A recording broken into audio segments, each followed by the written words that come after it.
What is up, guys? It's the Sound Alchemist, part of OneMindSyndicate, and today I'm back to talk about Warhammer 40k. In this one, we're going to be going over the novel Dreadwing as we see the Lion take on a demon prince of Slaanesh. Now, this isn't the first time we've seen the Lion fight against demons or demon princes. He's been known to be quite a pretty good fighter. In the most recent of lore during the Arcs of Omen, he went toe-to-toe against none other than Angron, and he did fairly well. If you guys want to check that out, I will link it in this video so you guys can check out that epic battle between Angron and the Lion. But today, let's go back to the year 2018 and see how Lionel Johnson dealt with this Slaaneshi demon prince. So without further ado, let's dive right in. A clap of psychic pressure peeled away the railings that ring the command deck, like petals plucked from a flower, and then crushed it. The implosion murdered Commodore Vesipane instantly, crushing the fragile mortal, and hurled Redloss and Stenius in opposite directions from the deck. The Lion was driven back into his throne with a grunt. In his place, a Grecan colossus stood beside the shattered deck. Pink-skinned and glistening with electricity, the Nephilim was lavishiously clad in purple and gold lion plate, its forehead branded with a Palatina Aquila. A long, lolloping tongue draped from its gurning mouth. It carried a hoplite spear in one hand and a circular shield in the other, tentacles wriggling from under its armpits. Lion of the forest. It dipped its spear as though offering salute. Your brothers on Beta Garmin send you their blessings. Bolter fire ripped into the behemoth's flank. It laughed it off, for its armor, clearly now something other than that of the Legion plate that it still resembled, deflected almost every shot, and of those few shells that did manage to break through, not one successfully detonated. It was as though the demon possessed no mass. As the survivors of the bridge crew overcame their shock and reached for their sidearms, last bolts began to stab at it.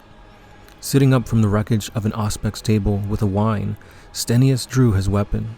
It was a little-used, compact, heavy stubber, perfect for sideboard action, about the size of a shorn-off shot cannon, and perfectly proportioned for the transhuman grip of a Legion Astartes to wield it as a pistol. The weapon roared as it hammered out shells, but the demon simply chuckled under the abuse. It took a single giant stride towards the Lion's throne and smashed down with the base of its shield. The Primarch threw himself aside, and the throne exploded into shards of volcanic rock and ivory.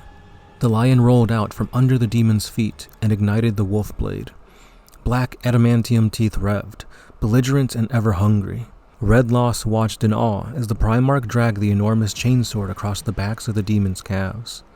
The Colossus roared, the shield punched through his blonde mane, and he backhanded Wolfblade into the demon's breastplate. Pink jelly and Icarus ooze gushed from the mauled plate in torrents. The demon bayed and shed rapturous tears. It stepped forward, the Primarch's sword erupting from its spine in a curdling howl. Bliss, it murmured. With a war shout of old Caliban, Redloss hacked his battle-axe towards the Nephilim's thigh. A contemptuous blow from the haft of its spear sent Redloss and his ancestral weapon flying apart. The axe whirled end over end before driving 30 centimeters into a bulkhead. Redloss performed a cartwheel, crashing onto his back just outside of the deck.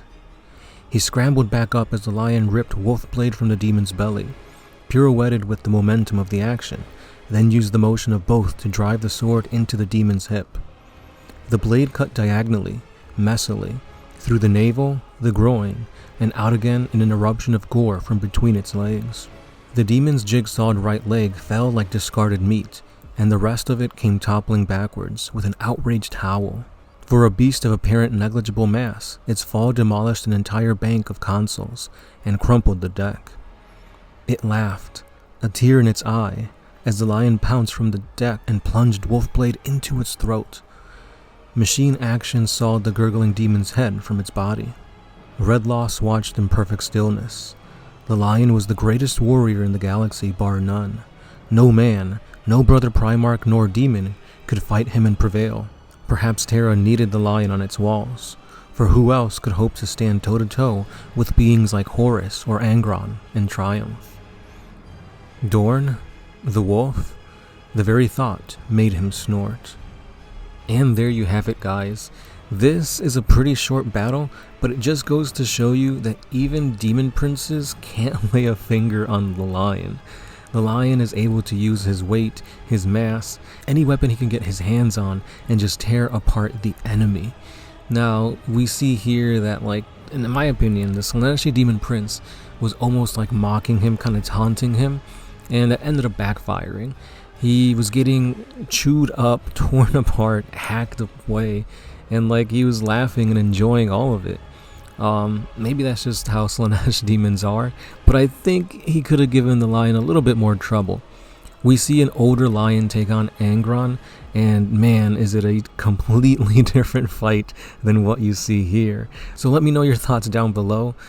I want to keep looking into more battles for the lion, because every time this guy fights, it is a pleasure. We also have Leman Russ versus the lion on the channel, so I'll link that as well so you guys can check it out. But for now, that's all I got. Let me know your thoughts down below on the lion. Do you like him? Do you hate him? Do you think his return to the 40k era was pretty badass? But again, let me know in the comments down below. As always, this has been the Sound Alchemist, letting you guys know to not forget to like, comment, subscribe, and share, because it really does help out the channel. And that's all I got for today. This has been the Sound Alchemist, part of OneMindSyndicate, and I'll catch you guys in the next one. Peace.